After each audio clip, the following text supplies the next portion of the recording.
മറ്റൊരു വീഡിയോയിലേക്ക് സ്വാഗതം. ഇന്നിവിടെ വിശകലനം ചെയ്യുന്നത് 8/9/1995 ജനിച്ച ഒരാളുടെ ഗ്രഹസ്ഥിതിയാണ്. ചതയമാണ് നക്ഷത്രം. ചതയം 3-ാം പാദം. മേടലഗ്നം. ലഗ്നത്തിൽ കേതു. 2 ശൂന്യം. 3-ൽ ഗുളികൻ. 4 ശൂന്യം. 5-ൽ സൂര്യൻ. ശുക്രൻ. 6-ൽ ബുധൻ. 7-ൽ കുജൻ രാഹു. 8-ൽ വ്യാഴം. 9-10 ഭാവങ്ങൾ ശൂന്യം. 11-ൽ ചന്ദ്രൻ. ശനി. 12 ശൂന്യം. ഇതാണ് ഇദ്ദേഹത്തിൻ്റെ ഗ്രഹസ്ഥിതി. ഈ ഗ്രഹനില പരിശോധിക്കുന്ന സമയത്ത് തൊഴിൽ സംബന്ധമായിട്ടുള്ള ബുദ്ധിമുട്ടുകളുണ്ട് ഇദ്ദേഹത്തിന് എന്ന് അറിയാൻ സാധിച്ചു. എന്തുകൊണ്ടാണത്? ലഗ്നത്തിൽ കേതു, അവിടേക്ക് രാഹുവിൻ്റെ സ്വാഭാവികമായിട്ടുള്ള 7ാമത്തെ ദൃഷ്ടി. അതേ ലഗ്നത്തിലേക്ക് തന്നെ ചന്ദ്രനോടൊത്ത് നിൽക്കുന്ന ശനിയുടെ 3ാമത്തെ ദൃഷ്ടി. അത് ഇവിടെ എത്തുമ്പോൾ നീച ദൃഷ്ടിയാണ്. അതേപോലെ തന്നെ ലഗ്നാധിപൻ 7-ൽ രാഹുവിനോടൊത്ത് നിൽക്കുന്നു. ഇതെല്ലാം തന്നെ ആ വ്യക്തിക്ക് ഒരല്പം സ്ട്രഗിൾസ്, അല്പം ബുദ്ധിമുട്ടുകൾ, അല്പം വൈകി, അല്പം താമസിച്ച് ഗുണം, നേട്ടം ഒക്കെ ജീവിതത്തിൽ സ്വയമാർജിതമായി ഉണ്ടാകുന്നതിൻ്റെ ലക്ഷണങ്ങൾ തന്നെയാണ്. എന്ന് വെച്ചാൽ ഇത്തരക്കാർക്ക് എളുപ്പത്തിൽ ആദ്യമേ തന്നെ കിട്ടേണ്ടുന്ന പ്രായത്തിലായിരിക്കില്ല ചിലപ്പോൾ ഗുണാനുഭവങ്ങൾ, നേട്ടങ്ങളൊക്കെ ഉണ്ടാവുക. ഒരല്പം കാത്തിരിക്കേണ്ടതായിട്ട് വരാം, അല്പം മുഷിയേണ്ടതായിട്ട് വരാം, അല്പം ബുദ്ധിമുട്ടേണ്ടതായിട്ട് വരാം. അതിനൊക്കെ ശേഷമായിരിക്കും ആ ഗുണങ്ങൾ എത്തുക. ഇവിടെ 10ാം ഭാവാധിപൻ ആയിട്ടുള്ള ഗ്രഹം ശനി, കട്ടി സ്വഭാവം ഉള്ള ഗ്രഹങ്ങളിൽ പ്രബലൻ തന്നെയാണ് ശനി. അത് 11-ൽ നിൽക്കുന്നു. സ്വന്തം ക്ഷേത്രത്തിൽ വളരെ വളരെ നല്ലതാണ്. 11-ലെ ശനിയൊക്കെ വളരെ നല്ലതാണ്. പക്ഷേ അത് ചന്ദ്രനോടൊത്ത് നിൽക്കുന്ന സമയത്ത് ജോലി, വർക്ക് സ്പേസുമായി ബന്ധപ്പെട്ട്, അതല്ലെങ്കിൽ ജോലിയിൽ നിന്ന് എന്ന് പറയുന്ന ഒരവസ്ഥയ്ക്ക് ഏതെങ്കിലുമൊക്കെ രീതിയിലുള്ളൊരു അസ്വസ്ഥത മനസ്സിന്, അല്ലെങ്കിൽ ഒരു തൃപ്തികരമല്ലാത്ത അവസ്ഥ ആണല്ലോ എന്ന ഒരു ചിന്ത മനസ്സിനെ അലട്ടാം. അപ്പോൾ ഇത് വളരെ ശ്രദ്ധിക്കേണ്ടുന്ന ഒരു കാര്യമാണ്. അപ്പോൾ നമ്മൾ ഇട്ടെറിഞ്ഞ് പോയി കഴിഞ്ഞാൽ അടുത്തിടത്തും ആവർത്തിക്കുക ഇത് തന്നെ ആയിരിക്കും.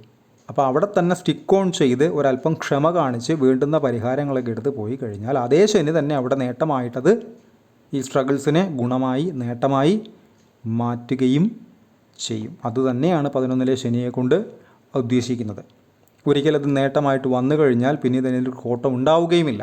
അതും ശനി ചെയ്യുന്ന ഒരു പ്രോസസ്സ് തന്നെയാണ്. ഒരുപാട് തെറ്റിദ്ധാരണകളുള്ള ഒരു ഗ്രഹമാണ് ശനി. ശനി വളരെ മോശമാണ്, ശനി നീചനാണ്, മോശം കാര്യങ്ങളാണ് ചെയ്യുക. അങ്ങനെയല്ല. ശനി പൊതുവേ ചെയ്യുന്നത് നമ്മളെ ചിട്ടവട്ടം പഠിപ്പിക്കുക. ഒരു ക്രൈസിസ് ഉണ്ടായിക്കഴിഞ്ഞാൽ അതിനെ എങ്ങനെ മാനേജ് ചെയ്യണമെന്നതിൻ്റെ ശക്തി നമുക്ക് തരിക, പഠിപ്പിക്കുക. ഈ ജോലിയാണ് ശനി അവിടെ ചെയ്യുന്നത്. അപ്പോൾ ആദ്യം തന്നെ ഭയന്ന് പിന്മാറിയാൽ അതേക്കൊണ്ടുള്ള നേട്ടങ്ങൾ അകന്നകന്ന് തന്നെ നിൽക്കും. അതേസമയം അവിടെ ഉണ്ടാകുന്ന സ്ട്രഗിൾസിനെ, വർക്ക് സ്പേസുമായി ബന്ധപ്പെട്ടുണ്ടാകുന്ന സ്ട്രഗിൾസിനെ നേരിടാൻ തീരുമാനിച്ചാൽ അവിടെ തന്നെ സ്റ്റിക്ക് ഓൺ ചെയ്ത് നിന്ന് കഴിഞ്ഞാൽ അത് പിന്നീട് ഭാവിയിൽ ഗുണമായി മാറുകയും ചെയ്യും. ഇതാണ് ശനി അവിടെ ചെയ്യുന്ന ഒരു പ്രോസസ്സ് എന്ന് പറയുന്നത്. പിന്നെ ചന്ദ്രൻ ശനി കോമ്പിനേഷൻ എന്ന് പറയുമ്പോൾ മനസ്സിന് ടെൻഷൻ ഏതെങ്കിലുമൊക്കെ രീതിയിൽ, പ്രത്യേകിച്ച് ജോലി സംബന്ധമായിട്ടുള്ള കാര്യങ്ങളുമായി ബന്ധപ്പെട്ട് എന്തെങ്കിലുമൊക്കെ ടെൻഷൻസ്, ഞാൻ ഉദ്ദേശിച്ച രീതിയിൽ കാര്യങ്ങൾ വർക്കാകുന്നില്ലല്ലോ, ഞാൻ ഉദ്ദേശിച്ച രീതിയിൽ കാര്യങ്ങൾ പോകുന്നില്ലല്ലോ എന്ന് പറയുന്ന ഒരു ചിന്ത, അത് ശനി ചന്ദ്രൻ കോമ്പിനേഷൻ കൊണ്ടുണ്ടാകുന്ന ഒരു ചിന്ത തന്നെയാണ്. അതിനെ കൃത്യമായിട്ട് ഒരു സ്ട്രാറ്റജി മനസ്സുകൊണ്ട് തന്നെ പ്ലാൻ ചെയ്ത് മുന്നോട്ട് പോയാൽ അത് ബാധിക്കാതിരിക്കുകയും ചെയ്യും. ഇദ്ദേഹത്തിൻ്റെ ധനസ്ഥാനത്തേക്കൊക്കെ വ്യാഴത്തിൻ്റെ ദൃഷ്ടിയുള്ളൊരു ഗ്രഹനിലയാണത്. ധനസ്ഥാനത്തേക്ക് ഗുളികൻ്റെ 2ാമത്തെ ദൃഷ്ടിയുമുണ്ട്. അപ്പോൾ ഏതെങ്കിലുമൊക്കെ രീതിയിൽ മണി ബ്ലോക്സ്, അർഹതപ്പെട്ട പണം എത്തുന്നതിന് എന്തെങ്കിലുമൊക്കെ തർക്കമോ തടസ്സമോ കാലതാമസമോ ഒക്കെ ഉണ്ടാകാം. അതുപോലെ തന്നെ അവിടേക്ക് വ്യാഴത്തിൻ്റെ ദൃഷ്ടി ഉള്ളത് കൊണ്ട് തർക്കം, തടസ്സം, കാലതാമസം ഉണ്ടായാൽ തന്നെയും അതിനെ മാറ്റാനുള്ള ശേഷി വ്യാഴം അവിടെ ചെയ്യുകയും അത് ഗുണമായി, നേട്ടമായി, മെച്ചമായി, ലാഭമായി സ്വയം കയ്യിലേക്ക് എത്തുകയും ചെയ്യും. എന്നാൽ ഇദ്ദേഹത്തിൻ്റെ ലഗ്നാൽ 7 വിവാഹസ്ഥാനം, കുജൻ രാഹു ശക്തരാണ്. വിവാഹ സംബന്ധമായിട്ടുള്ള കാര്യങ്ങൾ അതീവ ശ്രദ്ധയോടെ വേണം കാണാനായിട്ട്. കുജൻ രാഹുവൊക്കെ ലഗ്നാൽ 7-ൽ നിന്ന് കഴിഞ്ഞാൽ, പ്രത്യേകിച്ചും 7ാം ഭാവാധിപനായിട്ടുള്ള ഗ്രഹം വിവാഹകാരകൻ ശത്രുക്ഷേത്രത്തിൽ ശത്രുവിനോടൊത്ത് നിൽക്കുന്നു. അവിടേക്ക് ശനിയുടെ 7ാമത്തെ ദൃഷ്ടി വരുന്നു. വളരെ ശ്രദ്ധിക്കേണ്ടതാണ് ഇത്തരം ഗ്രഹനിലകൾ ഉള്ള ആളുകൾ വിവാഹം കഴിക്കുന്നത്. കൃത്യമായിട്ട് ചേരും എന്നുറപ്പുള്ള, ചേർന്നാൽ തന്നെ ആ വ്യക്തി എന്താണ് എന്ന് മനസ്സിലാക്കി പരസ്പരം ഒന്ന് മനസ്സിലാക്കിയ ശേഷം വിവാഹത്തിലേക്ക് പോകുന്നതാണ് ഏറ്റവും ബുദ്ധി. അതല്ലാത്ത പക്ഷം വിവാഹ സംബന്ധമായി ബുദ്ധിമുട്ടുകൾ ഉണ്ടാകാനുള്ള സാധ്യത 100%. 7-ൽ കുജൻ നിൽക്കുന്നു. ഒപ്പം ശക്തനായ ഛായാഗ്രഹം രാഹു നിൽക്കുന്നു.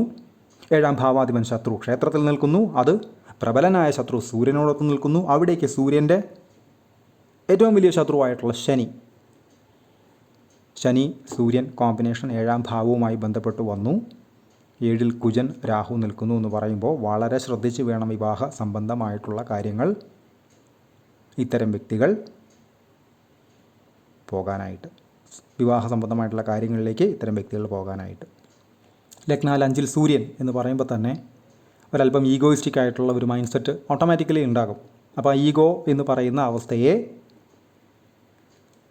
കൃത്യമായിട്ട് അഡ്ജസ്റ്റ് ചെയ്ത് പോകാൻ പറ്റുന്ന ആളുകളല്ല വരുന്നത് എങ്കിൽ അത് ബുദ്ധിമുട്ടുകളിലേക്ക് തന്നെ നയിക്കാനുള്ള സാധ്യത വളരെ വളരെ കൂടുതലാണ്. അപ്പോൾ അതുകൊണ്ടാണ് മുന്നൊരുക്കങ്ങൾ കൃത്യമായി നടത്തി വേണ്ടുന്ന പരിഹാരങ്ങൾ മുൻകൂട്ടി തന്നെ ചെയ്തു വേണം വിവാഹം പോലത്തെ കാര്യങ്ങളിലേക്ക് പോകാനായിട്ട്. പ്രത്യേകിച്ച് ശനിയുടെയൊക്കെ സാന്നിധ്യം വരുന്ന സമയത്ത് പരീക്ഷണ ഘട്ടം തീർച്ചയായിട്ടും ഉണ്ടാകാനുള്ള സാധ്യത വളരെ വളരെ കൂടുതലാണ്. മാത്രവുമല്ല, ഇദ്ദേഹത്തിന് ശനി ദശയാണ് നടക്കുന്നത്. 2036 വരെ ശനിദശ ഉണ്ട്. 2017 തുടങ്ങിയത്. 19 കൊല്ലക്കാലമുണ്ട് ശനിയുടെ കാലാവധി. അപ്പോൾ ഇവിടെ എടുത്തു പറയേണ്ടുന്ന കാര്യമെന്ന് പറയുന്നത്, ഈ ശനിയുടെ ദൃഷ്ടി 7-ാം ഭാവാധിപനിലേക്ക് വരുന്നതും അവിടെ ശത്രു സൂര്യൻ നിൽക്കുന്നതും വളരെ ശ്രദ്ധയോടെ തന്നെ കാണേണ്ടുന്ന ഒരു കാര്യം തന്നെയാണ് എന്ന് തിരിച്ചറിയുക. അതേപോലെ തന്നെ കൃത്യമായിട്ട് വേണ്ടുന്ന പരിഹാരങ്ങൾ വേണ്ടുന്ന രീതിയിൽ നേരത്തെ കൂട്ടി തന്നെ എടുത്ത് ചെയ്ത് പോയി കഴിഞ്ഞാൽ അത് ഒരു 60-70% പോസിറ്റീവാക്കി മാറ്റാനും സാധിക്കും. ഇദ്ദേഹത്തിൻ്റെ ദശകൾ എടുത്തു കഴിഞ്ഞാൽ ചതയം ആണ് നക്ഷത്രം. രാഹു ദശയിൽ ജനിച്ചു. 2001 വരെ രാഹു, അതിനുശേഷം വ്യാഴം 2017 വരെ, അതിനുശേഷം ശനി 2036 വരെ, അതിനുശേഷം ബുധൻ 2053 വരെ, ശേഷം കേതു 7 കൊല്ലം, അതിനുശേഷം ശുക്രൻ എന്നീ ക്രമത്തിലാണ് ഇദ്ദേഹത്തിൻ്റെ ദശകൾ കടന്നു പോകുന്നത്. അതിൽ തന്നെ നടപ്പ് ദശ എന്ന് പറയുന്നത് ശനിയിൽ ശുക്രനാണ്.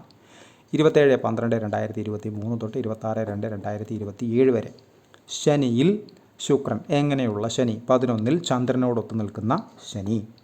ശുക്രൻ എന്ന് പറയുമ്പം 7-ാം ഭാവാധിപത്യവും 2-ാം ഭാവാധിപത്യവും വഹിച്ച് ശത്രുവിൻ്റെ ക്ഷേത്രത്തിൽ ശത്രുവിനോടൊത്ത് ശനിയുടെ ദൃഷ്ടിയിൽ നിൽക്കുന്ന ശുക്രൻ. ഒന്ന് ശ്രദ്ധിച്ച് എല്ലാ കാര്യങ്ങളും ശ്രദ്ധിച്ച് പോകേണ്ടുന്ന ഒരു സമയം തന്നെയാണ്. അനാവശ്യമായിട്ട് നമ്മൾ സംസാരിക്കുന്ന സമയത്തൊക്കെ ഒരു ശത്രുത മറ്റുള്ള ആളുകൾക്ക് തോന്നാനുള്ള ഒരു സാധ്യത കൂടിയ സമയമാണ്. അപ്പോൾ സംസാരത്തെ ഒന്ന് കരുതുക, ചിന്തകളെ ഒന്ന് കരുതുക, പറയുന്ന കാര്യങ്ങളിൽ വ്യക്തത ഉണ്ടായിരിക്കുക.